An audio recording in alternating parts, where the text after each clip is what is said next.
রাঙামাটির কাপ্তাই লেকের পাশে বসেছে শুকুরের বাজার, যেখানে দূর পাহাড় থেকে শুকুর নিয়ে এসে বিক্রি করছেন পাহাড়িরা। দেশের সব চাঁদাবাজ শুকুরগুলোকেও যদি এই বাজারে কুকুরের খাবার হিসেবে বিক্রি করা হতো তাহলে মন্দ হতো না। কাপ্তাইয়ের এই জেটিঘাট বাজারে মহিষের চামড়াও বিক্রি হচ্ছে, যেটা কয়েকবার ধুয়ে পরিষ্কার করে মজাদার খাবার রান্না করে খান পাহাড়িরা।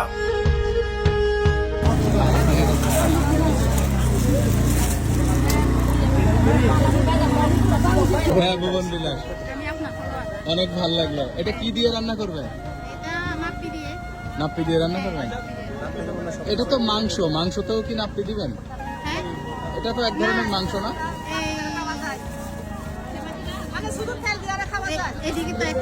হ্যাঁ, তারপরে রান্না করা যায়।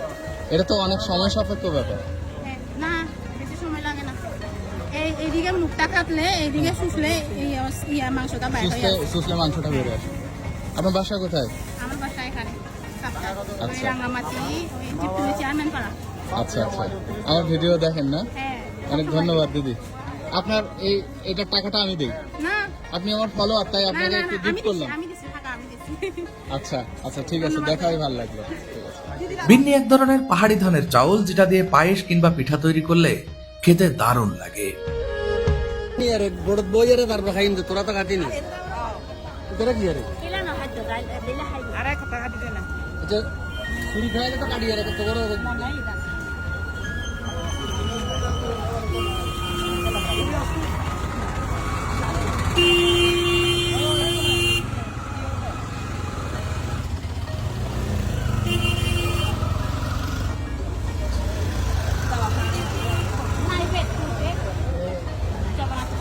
ও সেই লাগতেছে, সেই লাগতেছে।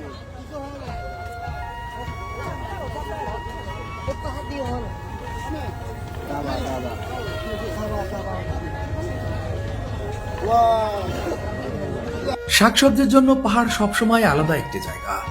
এখানকার মানুষ যেমন শাকসবজি খেতে পছন্দ করেন, ঠিক তেমনই শাকসবজি উৎপাদন করতেও পছন্দ করেন।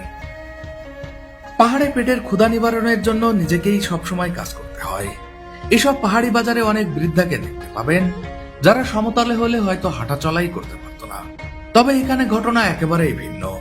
এখানকার বৃদ্ধারা খুব ভালোই পরিশ্রম করতে পারেন।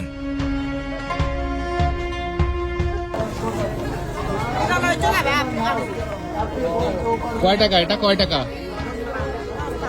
হ্যাঁ, 10 টাকা। আচ্ছা, আপনি যেটা খাচ্ছেন এটার নাম কি? হুক্কা। আচ্ছা, সব সময় খান? বাঙালি কয় হুক্কা। নমস্কার মাসি, ভালো আছেন?